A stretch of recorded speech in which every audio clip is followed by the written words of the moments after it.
Hey guys, it's Sam, and these are my favorite books of 2019. So in all the previous years of BookTube, I've actually done the book awards, and I've kind of talked about my favorite books using like Oscar award categories. But this year I just didn't feel like I could quite do that. I feel like I have a much smaller list and that makes that a lot harder. So I just want to talk about my favorite books, of which there are 12. And I am somebody who always posts these videos in January because for me, I always end up reading a favorite book in December. And I actually read 3 of my favorite books in December. So I'm glad that I didn't do this in December because I would have left out those books. Also, yes, I still have a head cold because I'm filming this the same day as my other videos. And this is something I caught the day before I drove home from Christmas. Love it. These are also in no particular order. I don't really feel like I can categorize them by like absolute favorites. These are just in the order that I read them throughout the year. So the first book is Too Like the Lightning by Ada Palmer. This is the first book in an adult science fiction quartet, and this was I think the first book that I read in 2019, and it's such a weird book. I will link my review on the screen because I really can't describe this very easily, but there's a lot of like weird intricate things happening and the way that the systems are set up and the politics and things and how people are sort of classed differently, not quite in a like dystopian society, almost more of a utopian. And our narrator and one of the protagonists is somebody who is incredibly unlikable, but you don't find that out until later in the story. And it was just a very complex, intricately and beautifully written story that is so different from anything else that I've read and really did stick with me, even though I'm forgetting a lot of the major plot points from it. And I'll probably have to reread it before I continue out the series. It's a book that I still have like thought about as like, Too Like the Lightning. Man, what a trip. Then inevitably, because the newest installment in this series is always featured in my favorite books of that year, we have Blood Witch by Susan Dennard. This is the third book in the Witchland series, and it's so good.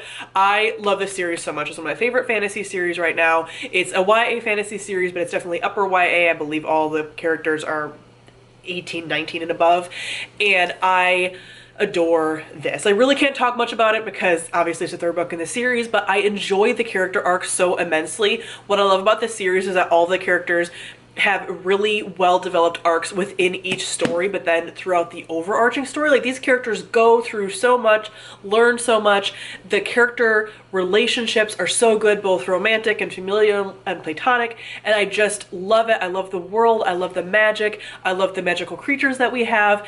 And I can just tell that this is going to be woven into this beautiful, intricate story throughout all of the books. Especially when I go back and reread the books before the next installment comes out, I'm able to see so many hints of things that I didn't know were even significant in the earlier books, and this is just so marvelously well done, and it has some of my favorite characters of all time in it, and this installment certainly did not disappoint. Then we have Nevernight by Jay Kristoff. This is the first book in an adult fantasy trilogy, which is now complete. This wins the award for the book that you guys harassed me about the most to read, and I finally did, but I did not read it right away, eventually out of spite because y'all would not leave me alone. But this follows the main character who's pretty much on a vengeance quest, and she becomes an assassin. That is a very basic storyline, but she becomes an assassin that worships death and a death goddess and has so many things that I deeply enjoy. So I loved this story. It's much more complicated than just that because that basic storyline is a very basic trope in a lot of books about assassins,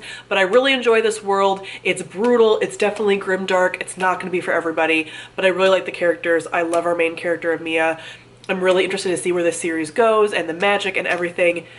Gotta love like death gods and assassins, man. They're some of my favorites. Then we have Foundry Side by Robert Jackson Bennett. This is the first book in an adult fantasy trilogy, and this takes place in a world in which magic is more about inscription, and there are things inscribed on inanimate objects that then make them animated. So it is sort of like a twisted version of technology, and it basically makes inanimate objects think they are something or that they're doing something that they're not. It's very cool. And it follows really 3 main characters. One is like a mad scientist, mad magician type character. One is a thief, and one is more of a like lawful good type, almost policeman but not quite character.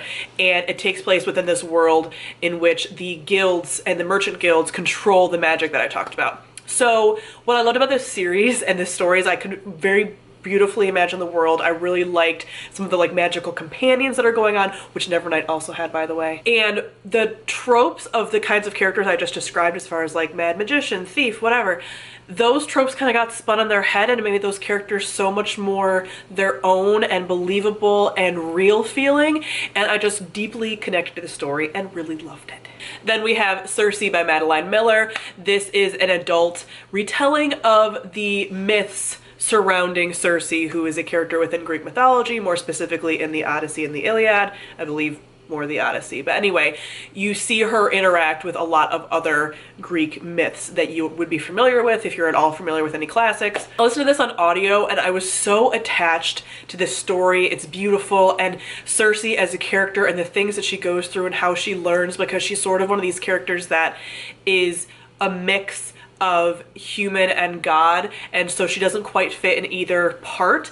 And there's a lot of stories of love because she's this goddess and this like witch, but she's lived so long, and so she falls in love with multiple men throughout her life, and you just get to see like different kinds of love and different kinds of relationships and the twisted beauty of a lot of Greek mythology, because Greek mythology is fucked up, man. And I just loved how Madeline Miller is able to capture that. I deeply need Madeline Miller to write a Persephone story. Like, I deeply need and want that for myself. Then, no surprise here, we have The Starless Sea by Erin Morgenstern. This is an adult fantasy standalone, and Erin Morgenstern also wrote The Night Circus, which is my favorite book of all time. And this mostly follows our main character of Zachary, and when he was a boy, he encountered a door that he had a suspicion was magical, but he didn't really pursue it. And then as an adult, he discovers this book in which the story of him finding this door is in that, and he sort of discovers that there is an alternate magical world, and there are people that protect this world, that want to destroy this world, that there's all these stories involving this world, and everything kind of goes from there. So you have this main storyline of Zachary's story, but you also get stories about the world and people within that world, and it is this complex web of love of storytelling and all different kinds of storytelling and different kinds of love, and it's just so magical. I will link my review specifically for this book because this is one that I feel like needs the full attention of like the probably 11 or 12 minutes I gave it in the review. But I of course love this story. I love Erin Morgenstern's writing. I love what she can do with writing and what she can do with character relationships and how she can make you feel for characters in such a short amount of time, and the symbols and everything about stories, and I just loved it in every way. Then it was the part of the year when I started to read adult romance, because who am I? If you would have told me that there would have been multiple adult romance books on my favorites of the year list at the beginning of 2019, I've been like, who do you think I am? But here I am, a changed person that also reads adult romance along with adult science fiction and fantasy. I don't know. But the book that started it all was The Honeymooners by Christina Lauren. This is such a cute contemporary adult romance. It follows two characters who have known each other for some time. They are in each other's siblings' wedding, and everyone in the wedding and the wedding party gets sick after the wedding, and these two, who don't like each other and have bickered for years, have to go on the honeymoon. There are so many tropes in here that I love and adore, as far as like they have to be like fake married to go on this honeymoon. There's the hate to love, there's the banter, there's the getting stuck in close quarters, there's only one bed. There's so much here. This book filled me with giddiness. I had times where I squealed out loud while reading. I was just like, yee! And like had to like kick my feet, you know, like it was just so good. And I read it in 2 sittings and I loved everything about it. This was the first adult contemporary that I had ever read and I adored, and it opened the world of adult contemporary romance to me as something that I can read when I want a break from the stress of life. I then read 12 Kings and Shere Kai by Bradley Baleo. This is the first book in the Song of Shattered Sands series, and this follows the main character of Seda, who is a pit fighter, and her mother was killed by the reigning government, which are these god kings. There are 12 god kings that rule Shere Kai, and they each have these magical powers, but these magical powers also take something from them, and she wants to infiltrate their sort of guard, which are sort of like an assassin, sort of like a city guard, in order to take them down one by one. I loved this. This is a wonderful, grim, dark desert fantasy, and I felt so attached to this. I had a whole playlist of music to play in the background while listening to this because I was so invested in it. This has a series of flashbacks as well, so we get to see Sada's life as she's growing up and how she becomes this very believable badass person, and just like the mythology of this world and just how like deadly this world is. But there's like old gods and new gods and created gods and like desert beings, and it's so good, and I cannot wait to continue on with this series. I believe this is going to be a 5 or 6 book series. A couple of the books are already out. I think 3 of the books are out. I love this, and it's one of my new favorite fantasy series that I started this year. Then we have The Seven Husbands of Evelyn Hugo by Taylor Jenkins Reid. This is an adult standalone contemporary but also historical fiction story. This is the story of Evelyn Hugo, who is this aging starlet, and she is telling her life story for the first time ever to this young journalist, and she is sort of teaching that woman things through her story, but then you also learn things through her story, and it's about her 7 husbands and why did she have these 7 husbands and what is the story behind that and her as a person, and it's so good. This features a bisexual protagonist in which her bisexuality is a very key main point of the story. She tells people that she's bisexual in the story. She identifies as that, which is something that I've very rarely seen in fiction, and I just loved this. I felt like so much of this spoke to me. There's a lot of things that Evelyn says about like heartbreak and loss and relationships and your own intuition and things that just like hit me so hard when I was reading this, and I like saved so many lines from it, and I just really adored it. It's a book that I also feel like I could reread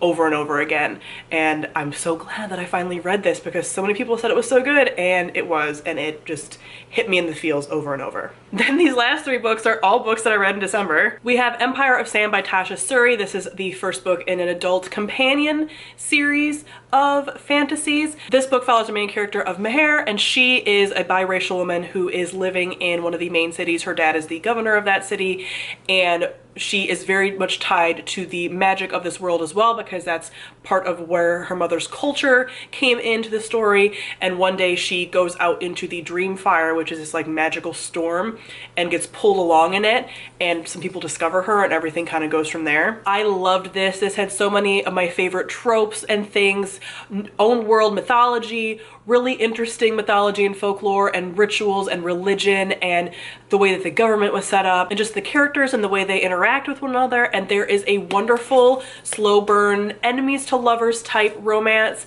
which was so good and like one of the best romances I've ever read in my life because it is such a supportive couple built on like time and trust and wonderfulness. And the romance is a part of the story, but I wouldn't call this like a fantasy romance. It's not the main part. The plot and the romance are intricately woven together so that you don't feel like one is existing just to motivate the other along. It's so good, and I love this world, and I definitely plan on continuing with this series and reading the second book in the companion series because I desperately want to get back to this world. Then we have Amber Lowe by Laura Elena Donnelly. This is the first book in a speculative fiction story because this takes place in a world that's not our own, but I have struggles calling it a fantasy world because there's no magic, there's no magical creatures, there's nothing like that. But this is taking place almost in like a 20s, 30s Art Deco noir punk setting, and there features a lot of like political machinations and espionage and such. We follow 3 characters. One is a spy, one is a cabaret dancer, and one is also a cabaret dancer and smuggler, and you get to see how they're all interacting and pushed together by this political system and this coup that's happening in this world. And I really enjoyed it. I didn't really understand a lot of the political stuff, especially at first, but I ended up really connected to the characters and really how the characters are responding to what's going on around them and responding to each other. This is dark. It's very noir. The main relationship in here is a male-male relationship, which is so interesting and complicated and like gut-wrenching, and I just loved these characters. I listened to this on audiobook, and the audiobook performance is out of this world, wonderful, and I found myself just so enamored with this story. This is one that I end up giving 4 and not 5 stars, but just has gripped me, and I am very invested in these characters and the story and hope that the end works out for everybody. And my last favorite was One Day in December by Josie Silver. This is an adult contemporary romance, and it follows two characters who see each other at a bus stop right before Christmas. She's on the bus, he's at the bus stop. They lock eyes and there's this moment of like, oh my god, I feel like I've known this person forever. I want to talk to that person. And the bus goes away without them being able to interact. And so the woman is looking for him kind of casually throughout the next year, being like, I want to find busboy. And she finally sees him again, and he is her best friend's new boyfriend because they've met under different circumstances. And everything kind of goes from there. So this follows them over 10 years of their lives, not continuously. We kind of get jumps in the story where we kind of follow them at different points of time throughout each year. Most of it around like the Thanksgiving and Christmas season and like New Year's, but we do get stuff throughout the rest of the years as well. And just these two people who are sort of like ships in the night, and what happens and the complicated things that happen when like they met first but not really, and all of that. So this is a very complicated story that not everyone is going to enjoy, because there are some elements that you can obviously kind of tell of like possibly emotional cheating and things like that, which are not things that I love seeing in romance by any means. In this case, I love the story so much that I was able to overlook is the wrong word, but it made sense to me. Like it wasn't something that I'm like condoning, but it definitely made sense, and it felt more real than a lot of other fluffier romances that I've read throughout this year. This just like pining and the missing each other and the like wondering about the missed moments and like some of these things just felt so real to me, and like just really like hit me in the chest. And as I've mentioned in other videos, like if a romance can like make me feel things the way that like this did or the Honeymooners did, then that is a favorite romance for me. So I really enjoyed this one, and it was my last favorite book that I read in 2019. So those are all my favorite books of 2019. Comment below, let me know your favorite books of 2019 and if any of these also made your list. So thank you all for watching, and I'll see all of you guys soon. Bye.